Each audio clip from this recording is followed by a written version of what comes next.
शुरू अल्लाह का नाम लेकर जो बड़ा मेहरबान निहायत रहम वाला है।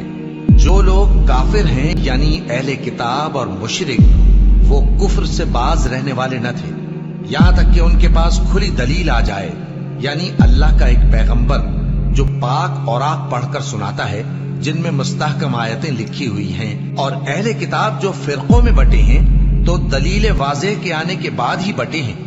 हालांकि उनको हुक्म तो यही हुआ था कि अल्लाह की इबादत करें, इताअत को उसी के लिए खालिस करते हुए यकसू होकर, और नमाज कायम करें और ज़कात दें, और यही मजबूत उसूलों वाला दीन है। जो लोग काफिर हैं यानी अहले किताब और मुशरिक, वो दोज़ख की आग में पड़ेंगे और हमेशा उसी में रहेंगे। ये लोग सब मखलूक से ज्यादा बुरे हैं।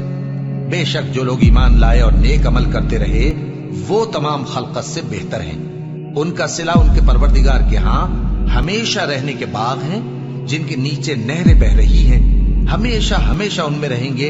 अल्लाह उनसे खुश और वो उससे खुश। ये सिला उसके लिए है जो अपने परवरदिगार से डरता है।